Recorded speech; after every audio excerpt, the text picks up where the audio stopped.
صراط مستقیم treasure of English vocabulary. General vocabulary mostly used in daily conversation. روزمرہ گفتگو میں اکثر استعمال ہونے والے الفاظ: مین آدمی، وومن عورت، WOMAN. آئی میں، یو تم، بوائے لڑکا، گرل لڑکی، چائلڈ بچہ، ہاؤس گھر، روم کمرہ، ڈور دروازہ، ونڈو کھڑکی، روف چھت، بلڈنگ عمارت، آفس دفتر، شاپ دکان، روڈ سڑک، مارکیٹ بازار، کلاتھ کپڑا، شرٹ قمیض، پینٹ پتلون، شوز جوتے، کوٹ، ٹوئے کھلونا، فروٹ پھل، ویجیٹیبلز سبزیاں، بائی BUY خریدنا، سیل بیچنا، پرائس قیمت، وی ہم، ہی وہ، شی وہ، مونس اٹ یہ، دے وہ جمع کے لیے، مائے میرا یا میری،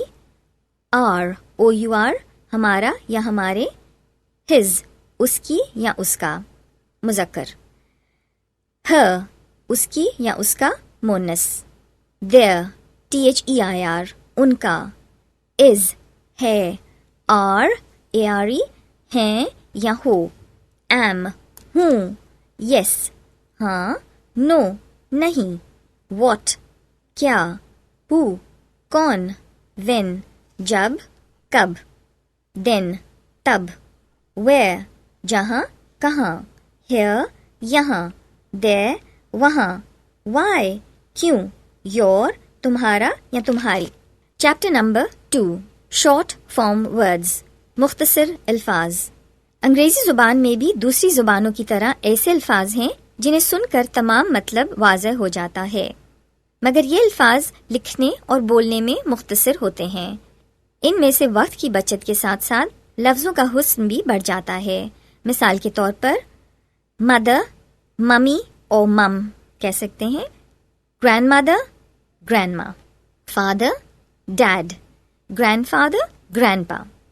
انگریزی زبان میں کچھ ایسے الفاظ بھی ہیں جنہیں سن کر یا پڑھ کر ان الفاظ کے بارے میں پتہ چل جاتا ہے، مگر اصل مطلب واضح نہیں ہوتا، جیسا کہ ان الفاظ سے ظاہر ہوتا ہے۔ چچا زاد، ماموں زاد، خالہ زاد، پھپھی یا تایا زاد اور بہن بھائیوں وغیرہ کے لیے کزن ہے۔ چچی، ممانی، خالہ، تائی وغیرہ کے لیے آنٹی یا آنٹ ہے۔ تایا، چچا، ماموں، خالو، پھپھا وغیرہ کے لیے انکل ہے۔ اسی طرح کچھ الفاظ ایسے بھی ہیں جن میں ادب اور تعظیم بھی شامل ہو جاتی ہے۔ مثال کے طور پر کسی بھی مرد کو تعظیم کے ساتھ مخاطب کرنے کے لیے سر استعمال کیا جاتا ہے، اور اگر کسی عورت کو ادب کے ساتھ مخاطب کرنا ہو تو میڈم کا لفظ استعمال کیا جاتا ہے۔ چند الفاظ کو ملا کر انہیں مختصر کر کے بیان کرنے کا انگریزی زبان میں عام رواج ہے۔ اس سے مطلب بھی واضح ہو جاتا ہے اور آپ کی بات مختصر ہونے کے ساتھ ساتھ اس میں خوبصورتی بھی آ جاتی ہے۔ الفاظ کو ملا کر جب مختصر طور پر بیان کیا جاتا ہے یا پڑھا جاتا ہے تو ان کا تلفظ بدل جاتا ہے، جیسا کہ مکمل شکل کین ناٹ، مختصر شکل can't CANT، does not doesn't DOESNT، do not don't, have not haven't, I am I'm، is not isn't، must not mustn't۔ اسی طرح ایسے بہت سے الفاظ ہیں would not will not were not was not should not shall not وغیرہ۔ آپ ان کی پریکٹس خود کریں۔ مثال کے طور پر کچھ ایسے فقرے جن میں یہ الفاظ استعمال ہوتے ہیں: ڈونٹ گو there، وہاں مت جاؤ۔ Don't doze in the classroom, classroom میں مت اونگھو۔ ڈونٹ ڈسٹرب می، مجھے تنگ نہ کرو۔ ڈونٹ اسپوائل یور ہیلتھ، اپنی صحت خراب مت کرو۔ ڈونٹ اسپریڈ دا ربش، گندگی مت پھیلاؤ۔ ڈونٹ چیٹ اینی بڈی، کسی کو دھوکہ نہ دو۔ ڈونٹ گریب، ہاتھا پائی نہ کرو۔ ڈونٹ بفول ادرز، دوسروں کو بے وقوف مت بناؤ۔ یہ چند وہ فقرے ہیں جن میں ڈو ناٹ کا استعمال ہوا ہے اور یہ ان فقروں میں استعمال ہوا ہے جو عام استعمال میں آتے ہیں۔ سملیز، تشبیہات۔ انگریزی زبان میں کچھ فقرے ایسے بھی ہوتے ہیں جن کے معنی اگر اردو زبان میں کریں تو اور ہوں گے اور اگر بامحاورہ معنی لیں تو اور ہوں گے۔ یہ فقرے یا الفاظ انگریزی زبان کے حسن میں اضافہ کرتے ہیں اور ایک لفظ سے وہ بات دوسرے سننے والے پر واضح ہو جاتی ہے جو کہنے والا کہنا چاہتا ہے۔ مثال کے طور پر انگریزی الفاظ گل، ایک مرغابی، بامحاورہ معنی ایک بھونڈا انسان۔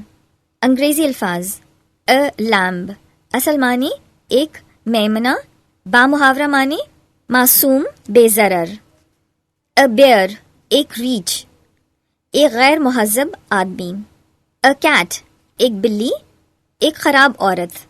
ڈرون، ایک نر مکھی، ایک بیکار آدمی۔ ڈاگ، ایک کتا، ایک قابل نفرت انسان۔ گوز، ایک ہنس، ایک بے وقوف انسان۔